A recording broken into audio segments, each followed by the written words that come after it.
We're just here today at the Essex Clinic to answer some frequently asked questions that seem to pop up on social media quite a lot. How long does my hair transplant hair actually last? So the new hair will be permanent, more about the existing hair. So every hair that we transplant will stay there because we take it from the back, which is your donor area. These are the least likely to be affected by the DHT hormone, which is what causes the hair loss in the first place. So when we then transplant that into the new sites, whether it's in the crown or in the front, so that hair will stay there permanent. It's more the existing hair, which you already have, which will continue to thin and fall out. And what would you recommend to kind of keep that hair as long as possible? Yeah, it's a good question. So to maintain your hair, there are things you can do. So there's currently 2 licensed medical treatments. So you've got minoxidil and also finasteride. So minoxidil helps to increase the blood flow and the circulation in the head. Therefore, it's more about strengthening what's already there. Finasteride will work on the actual cause of the hair loss. So like we explained earlier about the DHT hormone, the finasteride works on that, stopping that from working, therefore slows down your hair loss. So it buys you more time and also reduces the hair loss. But there are other things you can do as well. Apart from the medication, there's things like PRP treatment, which are the injections. So we take a blood sample from your arm, spin the blood sample in the centrifuge machine. This separates the PRP from the rest of the blood, which are your platelets and your plasma. We then inject that to the scalp just to give your existing hair a bit of a boost. Yeah, we've seen quite a few people come in for PRP recently, haven't they? It's become really popular here. Yeah, exactly. So we've noticed the benefits of that. That's why we include PRP as part of our package for every client we have. When do they come back in after their hair transplant normally to get their first PRP? So the first PRP, we usually recommend doing it between 6 to 8 weeks, so around about the 2-month mark after the procedure. And then usually people will have a second PRP as well, around about the 4-month mark when they start to notice some hair. It just helps to speed up the growth phase of the procedure and also helps to maintain the existing hair as well. It doesn't hurt much, does it? No, it depends on your pain threshold. I mean, it's not the most pleasant. So most patients describe it as feeling slightly uncomfortable, especially the initial few injections that we do at the front. But most people are absolutely fine with it. Yeah, I've had a few, and yeah, they're really good, but yeah, they do hurt a little bit. Yeah, I mean, I've had it done myself. You never get used to it. It's not the most pleasant feeling, but usually on the grand scheme of things, as it helps to maintain the hair, it's very, very beneficial. So we recommend that to everyone. Which a lot of my friends have had hair transplants. When can they go to a gym again? So after a hair transplant, the recovery period is 2 weeks. So we advise patients not to do any strenuous activity, any exercise, and there are other things which you need to watch out for as well in the first 2 weeks. So anything that's going to make you sweat, out of breath, we recommend avoiding that for the first 2 weeks.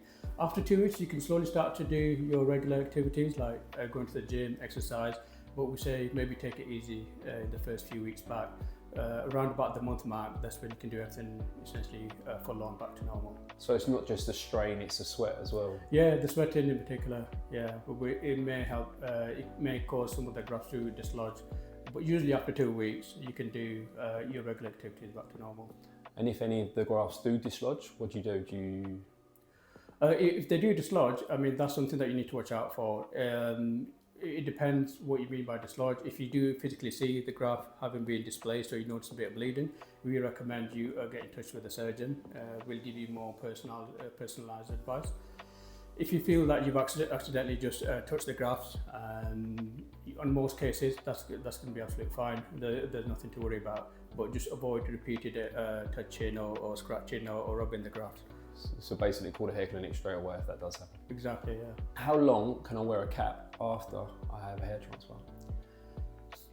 So once again, after the hair transplant, the recovery period is 2 weeks. You have to be very careful. You're not doing anything that may jeopardize or dislodge the graft.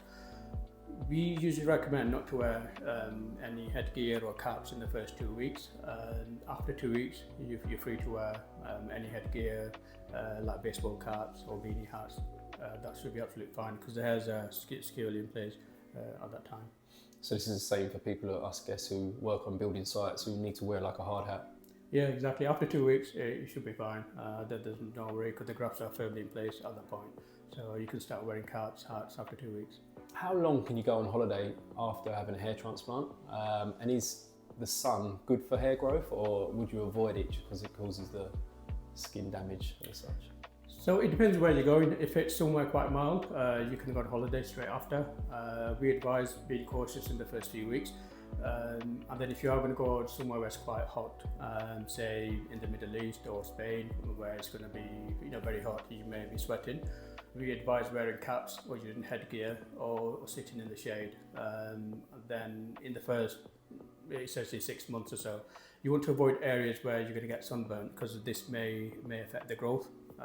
And also may damage the skin as well, therefore affecting the scalp. One that, as I said, another one a lot of my friends ask is, after having a hair transplant, when would you recommend that they can actually consume alcohol again? Definitely not in the first 2 weeks.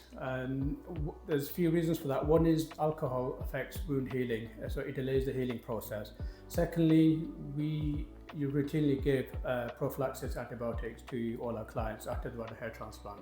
So having alcohol may cause the antibiotics to be less effective. So we advise patients not to take alcohol in the first 2 weeks. Then after that, if somebody is having alcohol, just have it sparingly. So not too much, but exactly, yeah. Okay. Which isn't good for for our long-term health. Having alcohol anyway, as well as other things like smoking and eating unhealthy foods. What about smoking? Can you smoke? Once again, similar to the alcohol, smoking also will affect and delay the healing process, and therefore may affect the growth of the grafts afterwards. So recommend patients to, if they can, abstain from smoking in the first few weeks. So live a really clean life after you've had a hair transplant. Exactly, yeah.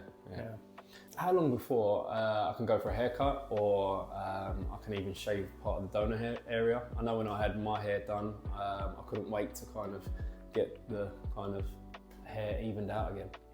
Yeah, so don't have haircuts in the first 2 weeks. After 2 weeks, you can go to your barbers just to get the back of the donor area a bit more blended in, faded in, if you would like. We recommend leaving the top for a good month or so, and if you are gonna trim the hair at the top, you just use scissors. Don't use clippers in the first 6 months. First 6 months? Yeah. Okay. What about putting products in the hair, like things like hairspray, gels, things like that? Does that affect the transplanted hairs? Yeah, avoid using any hair products in the first few weeks. Then after 2 to 3 weeks, you can use your regular products that you normally do use. There's a lot of myths about certain hair products which may cause hair thinning, hair loss, but there's no evidence to prove that actually causes hair loss. So if you do normally use, like whether it's fibres or wax or certain products, you can continue using that after a few weeks. Yeah, that's good to know. So if you was going to style your hair, you'd leave it for a couple of weeks, just be really natural and kind exactly, of just yeah. How long do you roughly see results? Is it kind of like within the first 3 months, or the first 6 months? When would you first say that commonly you'd find people coming through with their results? Yeah, that's a good question, James. That's what we get asked a lot. So it's going to vary between patient. So everyone's different. So what we normally advise patients is just don't panic. Everyone has their time. These things will take time. It's a long process. So it takes anywhere between 12 to 15 months to get the final result. And slightly longer for the crown area, can take up to 18 months. Usually after the procedure, you'll go through different phases. So anywhere between 2 to 4 weeks, that's when the shedding process will start, so where the new hair will gradually start to fall out. This can take up to about 2 months. Then after 2 months to about 4 months, this is the dormant phase where nothing really happens. You're not really going to see much growth, hardly any at all. Then between 4 months to 6 months is when you start to notice some growth, but it's still very early on, so the hairs will still appear quite thin and fine. And they might be slightly, won't be even on both sides. So don't worry, don't panic. It's a long process. Between months 6 to 12, that's when you get a majority of the growth. That's when people really start to notice differences in the hairlines, in particular, around about between months 6 to 8. And then it continues to grow and get thicker up to 12 to 15 months after the procedure.